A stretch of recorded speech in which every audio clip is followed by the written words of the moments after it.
আসসালামু আলাইকুম। প্রিয় শিক্ষার্থীরা, কেমন আছো? নিশ্চয়ই ভালো। করোনার এই কঠিন সময়ে আমরা সরকারি বিধিনিষেধ মেনে বাসায় রয়েছি।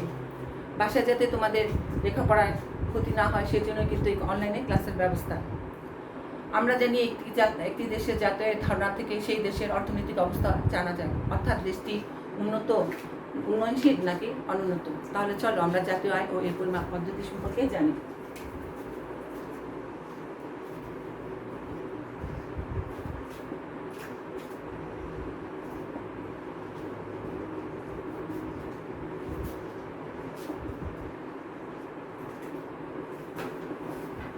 জাতীয় আয়ের ধারণা সম্পর্কে জানতে হলে আমাদেরকে তিনটি বিষয়ে জানতে হবে। এক,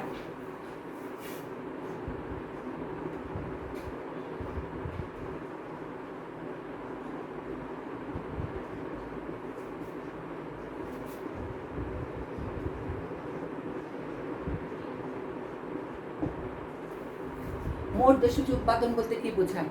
একটি নির্দিষ্ট সময়, সাধারণত এক বছরে, একটি দেশের ভৌগোলিক সীমার মধ্যে যে পরিমাণ চূড়ান্ত দ্রব্য সেবা উৎপাদিত হয় তার বাজার মূল্যের সমষ্টিকে কি বলা হয়? মোট দেশজ উৎপাদন বা জিডিপি। জিডিপির পুনরূপ কি?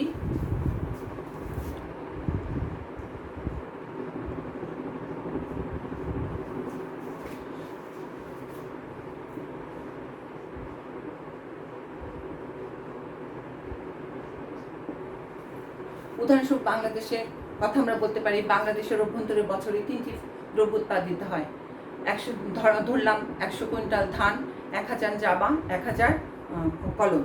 তাহলে এই 3টি দ্রব্যের জিডিপি কিভাবে নির্ণয় করতে হবে?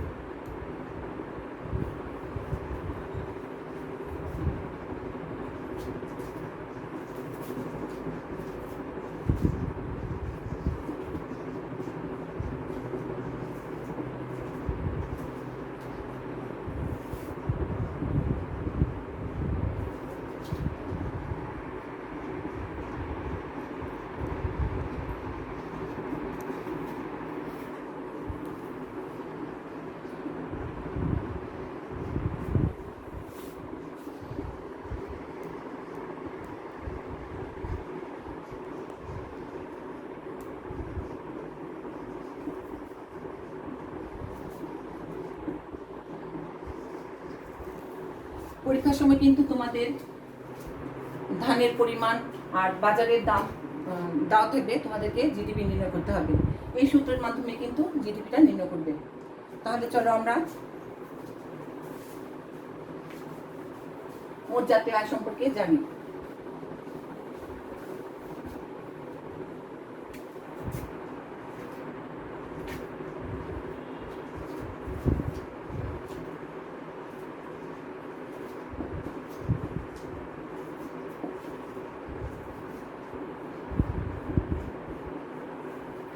মোট জাতীয় আয় কাকে বলে? একটি নির্দিষ্ট সময়, সাধারণত এক আর্থিক বছরে, ওই দেশের জনগণ কর্তৃক যে পরিমাণ চূড়ান্ত দ্রব্য সেবা উৎপাদিত হয় তার বাজার মূল্যের সমষ্টিকে কি বলা হয়? মোট জাতীয় আয় বা জিএনআই। জিএনআই এর পুনরূপ কি?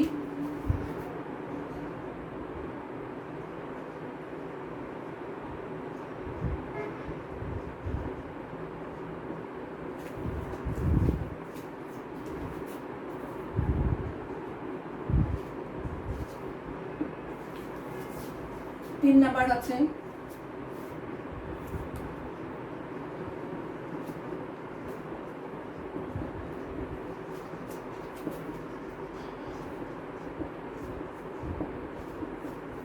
নিট জাতীয় আয় বলতে কি বোঝায়?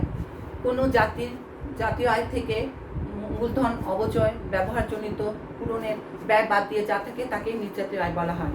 তাহলে এনএনআই এর পুনরূপ কি?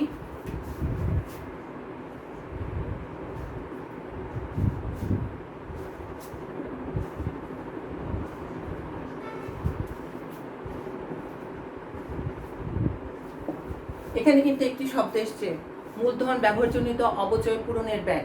এটাকে সিসিএ দিয়ে প্রকাশ করা হয়। তাহলে সিসিএ এর পুনরূপ কি?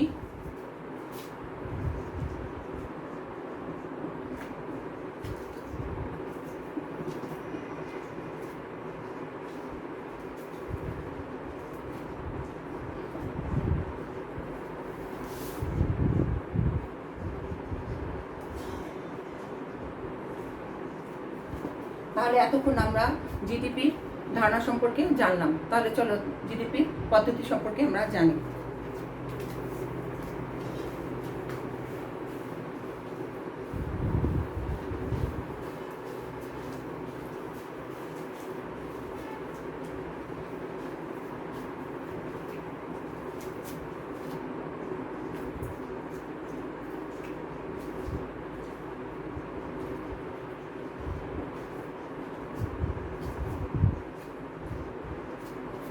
আমরা জানি জিডিপির পদ্ধতি সমূহকে 3 ভাগে ভাগ করা যায়।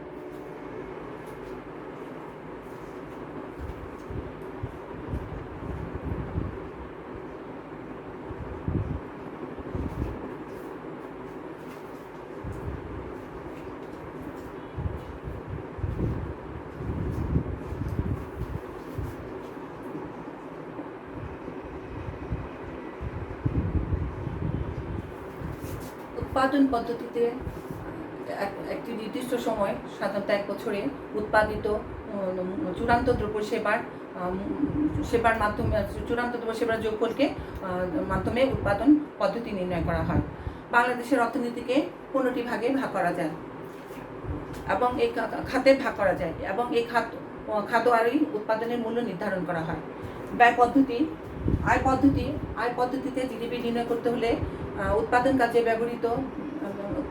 ব্যবহৃত উপকরণ সময়ে প্রাপ্ত আয়ের সমষ্টিকে মাধ্যমে এটা নির্ণয় করা হয়। তাহলে আয় পদ্ধতিতে জিডিপি হলো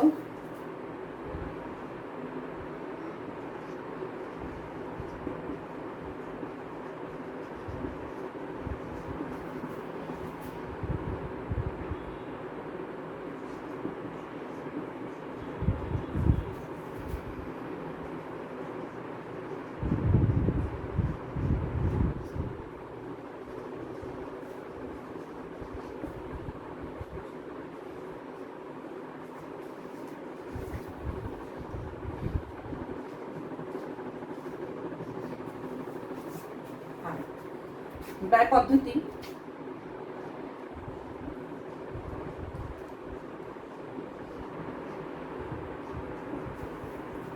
ব্যয় পদ্ধতি সাধারণত একটি নির্দিষ্ট সময় সমাজের সকল ব্যয় যোগফলকে ব্যয় পদ্ধতি জিডিপি নির্ণয় করা হয়। তাহলে ব্যয় পদ্ধতিতে জিডিপি নির্ণয় হলো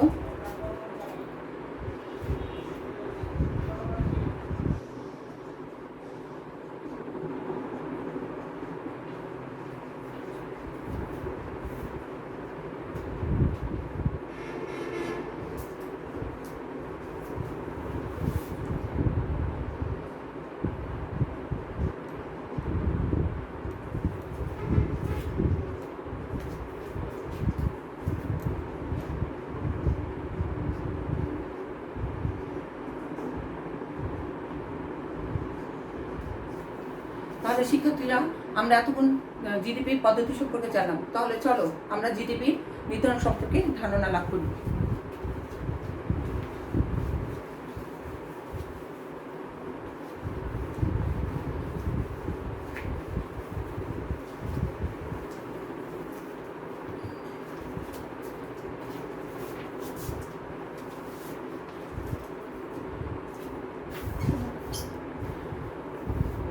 জিডিপির ধারণাসমূহ দেখো। ভূমি, মোট দেশজ উৎপাদন ভূমি ও প্রাকৃতিক সম্পদের উপর নির্ভর করে, ফলে ভূমি ও প্রাকৃতিক সম্পদ মোট দেশজ উৎপাদনের গুরুত্বপূর্ণ নির্ধারক। শ্রম, যে কোনো দেশে শ্রম মোট দেশজ উৎপাদনের একটি গুরুত্বপূর্ণ নির্ধারক। দক্ষ ও কাঙ্ক্ষিত শ্রম মোট দেশজ উৎপাদনের বৃদ্ধির সহায়ক। মূলধন মোট দেশজ উৎপাদনের বৃদ্ধির গুরুত্বপূর্ণ মৌলিক নির্ধারক। আজকের উন্নত দেশসমূহের মোট দেশজ উৎপাদন বৃদ্ধির মূলে মূলধন কাজ করে, সুতরাং মূলধন মোট দেশজ উৎপাদনের একটি গুরুত্বপূর্ণ নির্ধারক। প্রযুক্তির উপর মোট দেশজ উৎপাদন বহুলাংশে নির্ভর করে। প্রযুক্তির উন্নয়ন নানাভাবে হতে পারে, যেমন নতুন আবিষ্কার, যন্ত্রপাতির ডিজাইন ও দক্ষতার উন্নতি, নতুন মালামালের আবিষ্কার ইত্যাদি। সচলতা, একটি অর্থনীতিতে পিছিয়ে পড়া বা অনির্ভরশীল অর্থনৈতিক কার্যকলাপ থেকে সম্পদ সরিয়ে নতুন প্রসারমান অর্থনৈতিক কার্যকলাপ সম্পদ ব্যবহার করার ক্ষমতার উপর মোট দেশজ উৎপাদন নির্ভর করে। প্রিয় শিক্ষার্থীরা, তোমরা তোমাদের খাতায় এই পয়েন্টগুলো লিখে নাও। জিডিপিতে অন্তর্ভুক্ত হয় না এই বিষয়গুলো আমরা জানবো যে কোন কোন বিষয়গুলো জিডিপিতে অন্তর্ভুক্ত হয় না।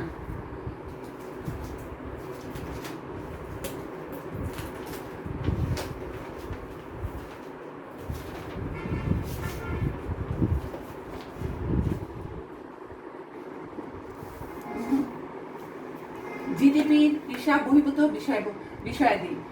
1 নম্বর, মূলধন লাভ ক্ষতি।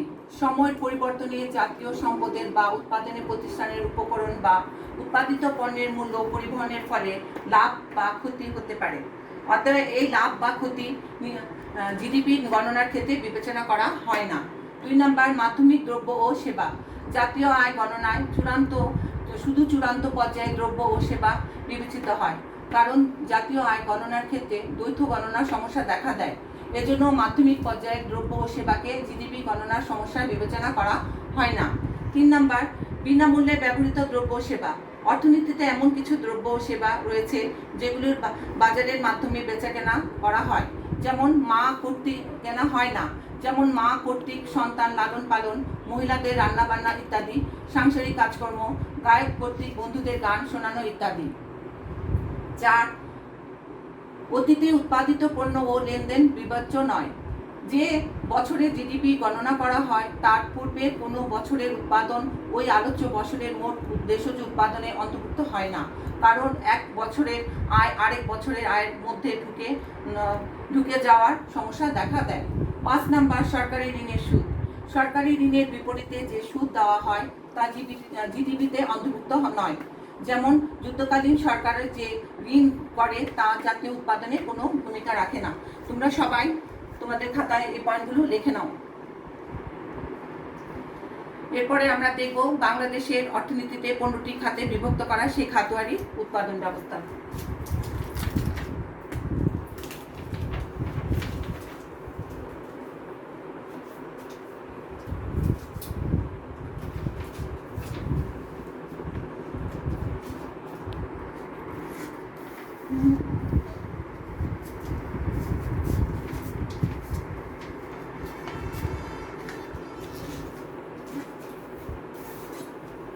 তাহলে দেখো, বাংলাদেশে মোট দেশজ আয়ের পরিমাপ পদ্ধতিগুলো কি কি? মোট দেশজ উৎপাদন পরিমাপের জন্য অর্থনীতিকে মোট 15টি প্রধান খাতে বিভক্ত করা হয়, যেমন 1, কৃষি ও বনজ সম্পদ। কৃষি দেশজ উৎপাদনের একটি গুরুত্বপূর্ণ খাত। এ খাতে ধারাবাহিকভাবে হিসাব করা কঠিন। বাংলাদেশে জিডিপি গণনা করতে এ খাতকে 3টি উপখাতে বিভক্ত করা হয়। ক, শস্য ও শাকসবজি। এ খাতে দেশজ উৎপাদনের পরিমাণ চলতি পাইকারি বাজারের মূল্যের পরিপ্রেক্ষিতে হিসাব করা হয়। খ, প্রাণী সম্পদ। এ খাতের হিসাব ও চলতি বাজার মূল্যের পরিপ্রেক্ষিতে দেশজ উৎপাদনের পরিমাপ হিসাব করা হয়। গ, বনজ সম্পদ। বন খাতের উপকরণের তথ্যের অভাবে মোট উৎপাদনের হতে 3% মূল্য বাদ দিয়ে যা থাকে তাকে মূল্য সংযুক্তি হিসাবে বিবেচনা করে জিডিপি বের করা হয়। 2 নম্বর আছে মৎস্য সম্পদ। অভ্যন্তরীণ ও সামুদ্রিক উৎস থেকে মোট মৎস্য আহরণের প্রেক্ষিতে মোট দেশজ উৎপাদনের হিসাব করা হয়। 3, খনিজ ও খনন। শিল্প খাতের মধ্যে খনিজ ও খননের আলাদা খাত হিসাবে চিহ্নিত করা হয়। এই খাতে ক, প্রাকৃতিক গ্যাস ও অপরিশোধিত তেল এবং খ, অন্যান্য খনিজ সম্পদ ও খনন বিষয়ের উৎপাদিত পণ্যের বাজার মূল্যের হিসাব করা হয়। 4 আছে শিল্প, ম্যানুফ্যাকচারিং।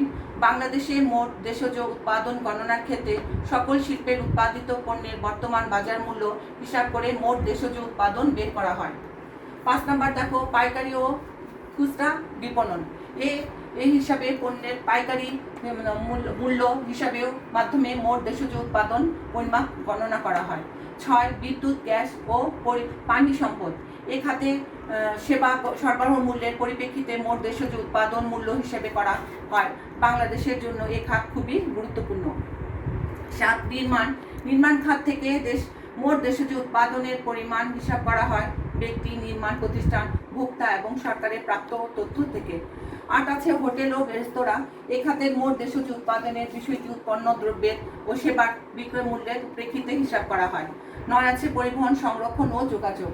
এ খাতে দেশ আয় গণনার একটি বড় খাত। এ খাতের বড় অংশ বেসরকারি হাতে ন্যস্ত। 10 আছে আর্থিক প্রাতিষ্ঠানিক সেবা। এ খাতের হিসাব করা হয় সেবা থেকে প্রাপ্ত মূল্যের ভিত্তিতে। 11 আছে রিয়েল এস্টেট, ভাড়া ও অন্যান্য ব্যবসা।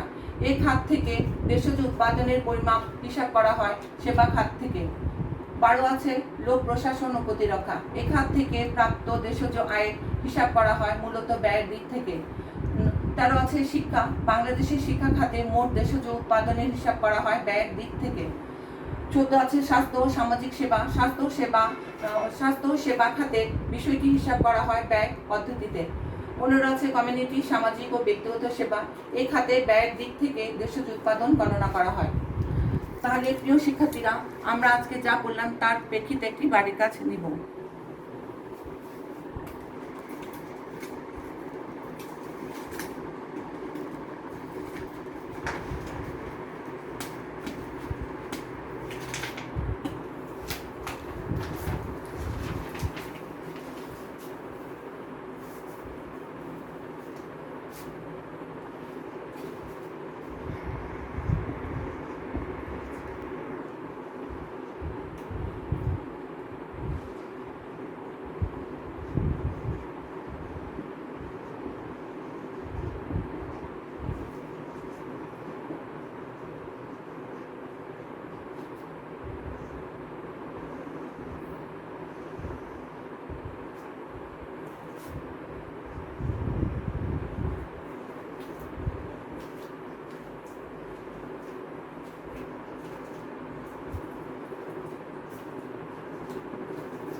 তাহলে প্রিয় শিক্ষার্থীরা, আজকে আমরা যতটুকু পড়লাম তার ভিত্তিতেই কিন্তু আমরা বাড়ির কাজটা দিয়েছি। তোমরা সবাই কিন্তু বাড়ির কাজটা করবে।